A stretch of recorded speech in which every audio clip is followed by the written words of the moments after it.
Hello friends, स्वागत है आपका अपने YouTube channel BPS maths classes पर। जैसे कि आपको पता है बच्चों, ये एचएसएससी की हम सीरीज स्टार्ट कर रखी है। आज हमारा 3rd डे है, ठीक है। तो आज हम करते हैं हरियाणा जीके और इंग्लिश क्वेश्चन, ठीक है। तो let's start the class. Haryana GK में देखो बच्चों, हम करते हैं आज शिवालिक की पहाड़ियाँ, ठीक है। शिवालिक की पहाड़ियाँ देखो, ये है आपका हरियाणा का मैप। शिवालिक की पहाड़ियाँ आपकी मिलती हैं उत्तर पूर्वी हिस्से में। ये आपका पूर्वी हिस्सा, ये आपका उत्तर है, तो ये उत्तर पूर्व हिस्से में आपकी क्या है, शिवालिक की पहाड़ियाँ हैं बच्चों, ठीक है। ये कौन से क्षेत्र को कवर कर रही है? पंचकुला को, यहाँ पे पंचकुला है, अंबाला है और यमुनानगर है, ठीक है बच्चों। तो ये उत्तर पूर्व में आपका आ जाएगा, ठीक है। ये सारा एरिया यहाँ से कवर हो जाएगा। हिमालय पर्वत की ये क्रम की नवीनतम पहाड़ी है बच्चों, ठीक है। और इसकी ऊंचाई कितनी है? 900 से लेके 2300 मीटर तक की इसकी ऊंचाई है, ठीक है। इसमें से कौन सी नदियाँ निकलती है? घग्गर नदी, मारकंडा नदी, टांगरी नदी और सरस्वती नदी, ठीक है बच्चों। और यहाँ पे मोरनी की पहाड़ियाँ जो पंचकुला से आपकी थोड़ी सी ही किलोमीटर दूर है, वो है मोरनी की पहाड़ियाँ। मोरनी की पहाड़ियों की सबसे ऊंची जो चोटी है ना, वो क्रोह है, ठीक है बच्चों। मोरनी की पहाड़ियों की सबसे ऊंची चोटी क्या है? क्रोह है, जिसकी औसत ऊंचाई कितनी है? 1514 है बच्चों, यानी कि 1514 मीटर, ठीक है। ये क्रोह की आपकी औसतन ऊंचाई है, चोटी है सबसे ऊंची, ठीक है। ये मोरनी की पहाड़ियाँ में सबसे ऊंची चोटी है, ठीक है। मोरनी की पहाड़ी आपकी पंचकुला में है, ठीक है। ये हो गया हमारा हरियाणा जी के बच्चों। मोरनी की पहाड़ियाँ इधर है, ठीक है। इसको याद रखना आपने। ये है आपकी शिवालिक की पहाड़ियाँ और यहाँ पे आपके अरावली की पहाड़ियाँ, वो हम नेक्स्ट क्लास में करेंगे। इंग्लिश के क्वेश्चन देखिए बच्चों। इस a beautiful day dash have boats this umbrella. तो अम्ब्रेले को मतलब बारिश के दिन ब्यूटीफुल डे है, अच्छा दिन है, तो जरूरत ही नहीं है अम्ब्रेला खरीदने की। तो हमें क्या आ जाएगा? मस्ट नोट तो आएगा नहीं, शुड नोट भी नहीं आएगा, कुड नोट भी नहीं आएगा। देखो क्या आ जाएगा ऑप्शन हमारा, नीड नोट। जरूरत ही नहीं है, नीड नोट, ठीक है। अब ये देखो, you should dash your phone calls with on emails और ए लेटर, ठीक है। तो यहाँ पे ऑप्शन थे हमारे, एक मिनट बच्चों, यहाँ पे ऑप्शन थे हमारे फॉलो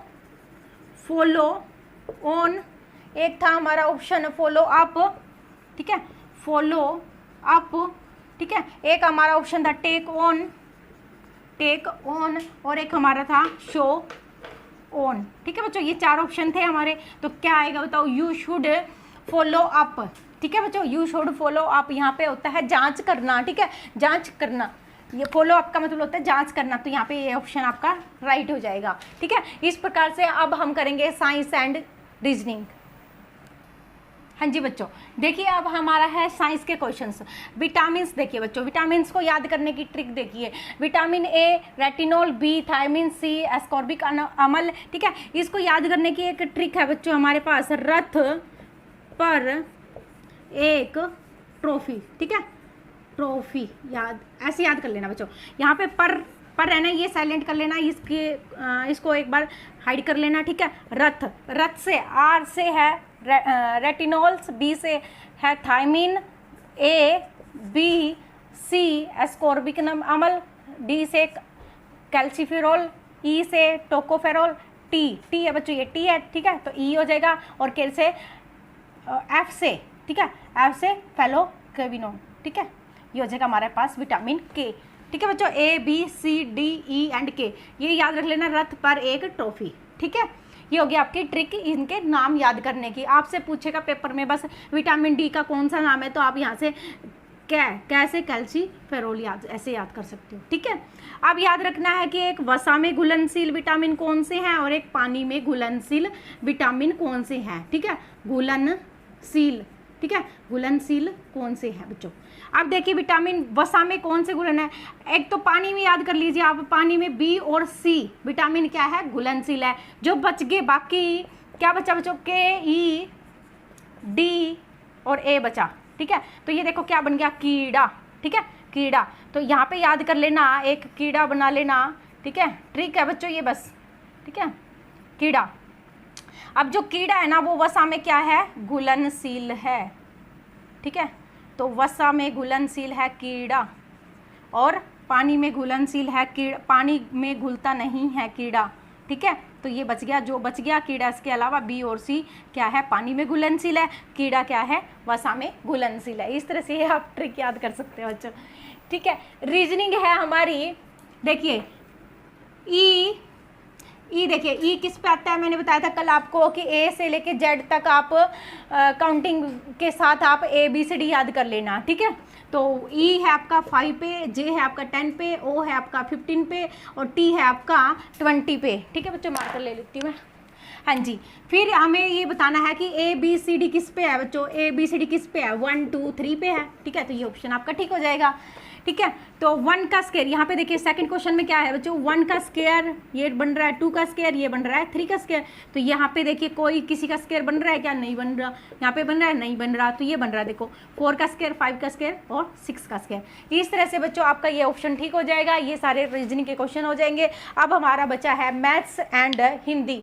हाँ जी बच्चों, देखो अब हम करेंगे हिंदी एंड मैथ्स। सन्यासी, सन्यासी ऐसे लिखेंगे, जाऊंगा, जाऊंगा ये यहाँ पे चांद बिंदु आ जाएगा, चिहिन को ऐसे लिखेंगे, श्रीमती को ऐसे लिखेंगे, कैलाश को ऐसे लिखेंगे बच्चों, ये नोट कर लेना साथ साथ प्लीज़, ठीक है। तो अब हम करेंगे मैथ के क्वेश्चन। 80 का कितना प्रतिशत 80 होगा, तो हम लेट कर लेते हैं, लेट एक्स, 80 का एक्स परसेंट, ठीक है, परसेंट का 100 आ जाएगा, क्या हो जाएगा 80 हो जाएगा, ये कह रहा है, ठीक है। तो अब हमारा एक्स इधर रख लो, ये 80 ये ऊपर ले जाओ उधर, इंटू में 100 हो जाएगा, बाय में 80 हो जाएगा, 80 से 80 गया तो क्या आ जाएगा 100 हो जाएगा, ठीक है।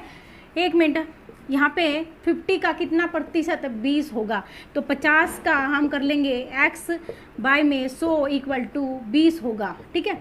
तो ये आ जाएगा हमारे पास 20 इंटू में 100 बाय में 50, 0 से 0, 5 से 20, तो ये हो जाएगा x हमारा हो जाएगा 40%, यानी कि 50 का 40%, यहाँ पे ये हो जाएगा 100%, 40% क्या हो जाएगा 20 हो जाएगा। इस टाइप के क्वेश्चन बच्चों आपको इसी तरह से करने हैं, ठीक है। इस तरह से कोई भी निकाल के देखना, आप खुद ट्राई करना, ठीक है।